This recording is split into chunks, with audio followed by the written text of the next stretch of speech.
नमस्कार, स्वागत है आपका हमारे चैनल पर। मैं हूं आपके साथ शिप्रा सैनी। भारत का पड़ोसी देश पाकिस्तान जो इस वक्त आर्थिक तंगी से गुजर रहा है, पाकिस्तान में हालात लगातार बद से बदतर हो रहे हैं, लेकिन पाकिस्तान के सियासी हुक्मरान अपनी नाकामी और देश की खस्ता आर्थिक हालत जैसे मुश्किल सवालों का जवाब ढूंढने के लिए कश्मीर की माला जप रहे हैं। एक बार फिर पाकिस्तान के नए प्रधानमंत्री शहबाज शरीफ ने कश्मीर का राग अलापा है और एक बार फिर भारत से ये अनुरोध किया है। दरअसल जम्मू कश्मीर से जो आर्टिकल 73 को निरस्त किया गया है, वो सरकार अपने फैसले को रद्द कर दे। ये शहबाज शरीफ की ओर से कहा गया है। जो देश के नाम संबोधन उन्होंने दिया है, उसमें शहबाज शरीफ ने ये कहा है कि दक्षिण एशिया में स्थायी शांति के लिए कश्मीर से हटाए गए 370 के फैसले को रद्द करना जरूरी है।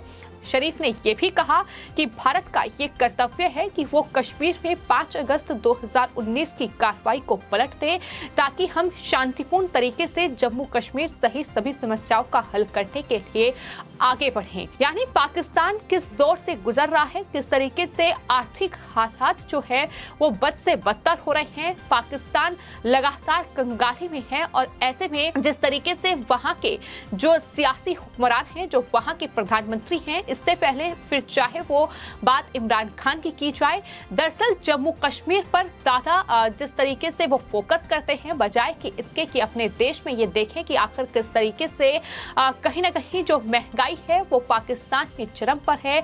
जिस तरीके से देश की खस्ता हालत हो चुकी है, पाकिस्तान की जनता ही अब सरकार से जवाब मांग रही है। तो इन सब पर गौर करने के बजाय जिस तरीके से कश्मीर का बार बार राग अलापा जा रहा है और ये कहा जा रहा है कि भारत कश्मीर को लेकर जो फैसला मोदी सरकार की ओर से लिया गया है, उस फैसले को रद्द करते, यानी आर्टिकल 370 जिस तरीके से हटाया गया है, जो विशेष राज्य का दर्जा जम्मू कश्मीर को प्राप्त था, उसे हटाया गया है। ऐसे में केंद्र शासित प्रदेश जम्मू कश्मीर को बनाया गया है और उसके बाद से जम्मू कश्मीर में लगातार जो विकास कार्य हैं वो हो रहे हैं। जम्मू कश्मीर कहीं ना कहीं प्रगति के रास्ते पर है, लेकिन ये तस्वीर जाहिर तौर पर ना ही पाकिस्तान परस्त जो लोग जम्मू कश्मीर में बैठे हैं उन्हें पसंद आ रही है और ना ही पाकिस्तान को रास आ रही है। यही वजह है कि चाहे इमरान खान हो या फिर अब पाकिस्तान के नए प्रधानमंत्री शहबाज शरीफ, उनकी तरफ से कश्मीर का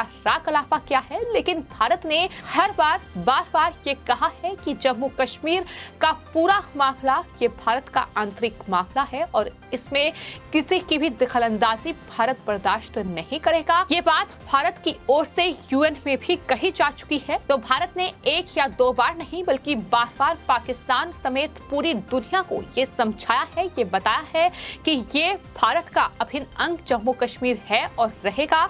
और बस यही बात पाकिस्तान को समझ में नहीं आ रही है कि कश्मीर भारत का अभिन्न अंग है और कश्मीर में जो भारत सरकार की ओर से, मोदी सरकार की ओर से फैसला लिया गया है, ये भारत का आंतरिक मामला है। तो ऐसे में पाकिस्तान इस पूरे मामले में दखल ना दे। इतना ही नहीं, जब 5 अगस्त 2019 को ये बड़ा फैसला सरकार की ओर से लिया गया था, 5 अगस्त 2019 को देश के गृह मंत्री अमित शाह ने देश की संसद में ऐतिहासिक फैसले का ऐलान किया था और यही वो फैसला था जम्मू कश्मीर से अनुच्छेद 370 को खत्म करने का, जिसके बाद जम्मू कश्मीर 2 केंद्र शासित प्रदेश में बंट गया, जम्मू कश्मीर और लद्दाख। और उसके बाद से जम्मू कश्मीर में लगातार परिवर्तन देखने को मिल रहा है। न सिर्फ परिसीमन की प्रक्रिया पूरी हो चुकी है, आने वाले वक्त में जम्मू कश्मीर में विधानसभा चुनाव होने हैं, बल्कि जिस तरीके से लगातार टूरिज्म का रास्ता बढ़ रहा है, अब जम्मू कश्मीर के युवा हाथ में पत्थर उठाने के बजाय किताबें उठा रहे हैं। अब वो सेना में भर्ती हो रहे हैं। अब तमाम सरकारी अफसरों पर भी लगाम कसी जा रही है। हमने देखा कि बीते कई मामले ऐसे सामने आए हैं जिसमें जो सरकारी कर्मचारी हैं, जो सरकारी अफसर हैं, अगर उनकी किसी अलगाववाद या फिर आतंक में संलिप्तता पाई गई है तो उन पर एक्शन हुआ है, उन्हें नौकरी से बर्खास्त किया गया है। वहीं जो कश्मीरी हिंदुओं का नरसंहार जम्मू कश्मीर में हुआ, उनकी वापसी का जरिया भी जम्मू कश्मीर में मोदी सरकार ने निकाल लिया है।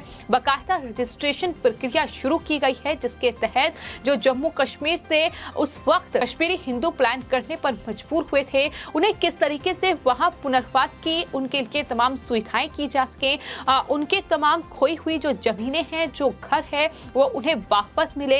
ये तमाम कोशिशें हैं जो सरकार की लगातार इस दिशा में कार्य सरकार कर रही है, लेकिन पाकिस्तान तिलमिलाया हुआ है, क्योंकि बात न सिर्फ जम्मू कश्मीर की है बल्कि बात पाकिस्तान अधिकृत कश्मीर की भी हो रही है। और आने वाले वक्त में पाकिस्तान अधिकृत कश्मीर को लेकर भी मोदी सरकार कोई बड़ा एक्शन ले सकती है। इसका इशारा हाल ही में केंद्रीय मंत्रियों की ओर से भी किया गया है।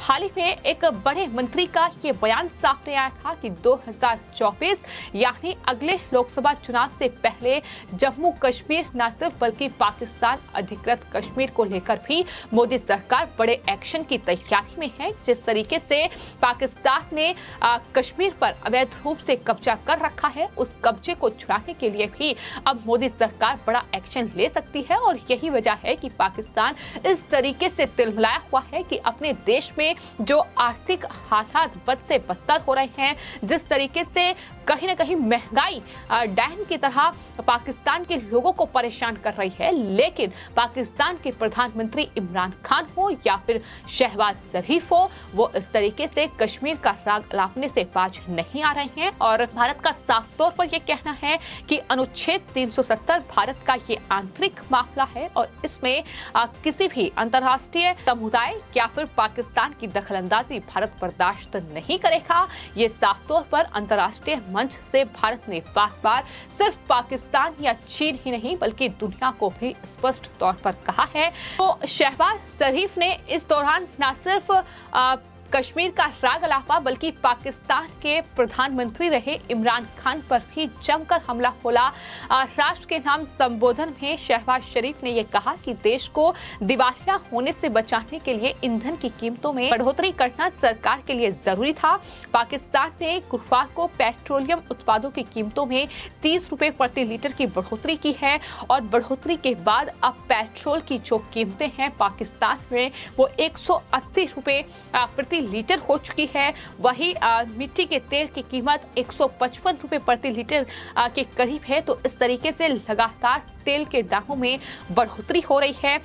पाकिस्तान के पूर्व प्रधानमंत्री इमरान खान के खिलाफ अविश्वास प्रस्ताव को भी शहबाज शरीफ ने सही ठहराया है और कहा है कि पिछली सरकार ने देश को तबाह कर दिया था। उन्होंने ये भी कहा कि हमने लोगों की मांग पर एक भ्रष्ट सरकार बदली है। आपको ये बता दें कि शहबाज शरीफ पिछले महीने सत्ता में आए जब उन्होंने अविश्वास प्रस्ताव के जरिए इमरान खान की सरकार को हटाए जाने के बाद गठबंधन की सरकार बनाई है। लेकिन इतना साफ है कि पाकिस्तान में सत्ता फिर चाहे किसी भी पार्टी की हो, किसी भी दल का हुक्मरान हो, लेकिन कश्मीर का राग अलापने से बाज नहीं आता है।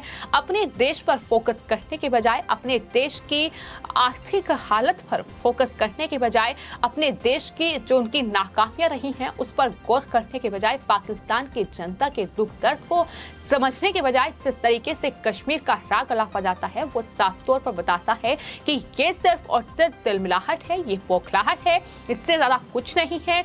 और कहीं ना कहीं पाकिस्तान का ये एजेंडा रहा है कि जम्मू कश्मीर में ही सही तमाम जो अलगाववादी नेता हैं, तमाम जो जम्मू कश्मीर की जो क्षेत्रीय पार्टियां हैं, फिर चाहे बात पीडीपी की जाए, फिर चाहे बात नेशनल कॉन्फ्रेंस की जाए, तमाम अलगाववादी नेताओं की जाए, उन्हें किस तरीके से अपने पक्ष में कर किसी भी तरीके से भारत को अस्थिर करने की कोशिश की जाए।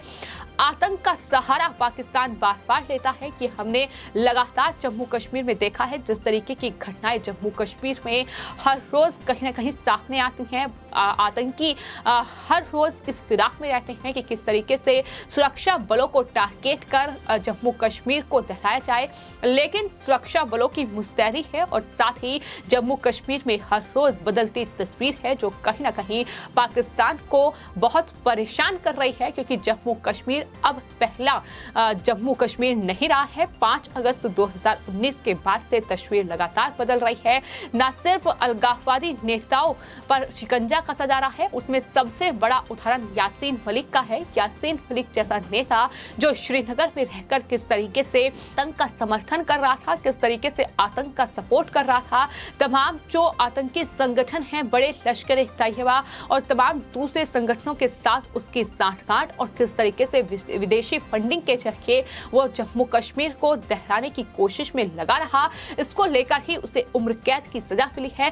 तो तमाम चीजों पर कड़ा एक्शन हो रहा है और यही वजह है कि पाकिस्तान को ये डर है कि जम्मू कश्मीर के बाद चूंकि अगला एक्शन की तैयारी पाकिस्तान अधिकृत कश्मीर पर होगी, तो यही वजह है कि इस तरीके से पाकिस्तान जम्मू कश्मीर का राग अलापने से बाज नहीं आता है। फिलहाल आपकी इस पूरे मामले पर क्या राय है, हमें कमेंट बॉक्स में जरूर लिखें और चैनल को सब्सक्राइब करें।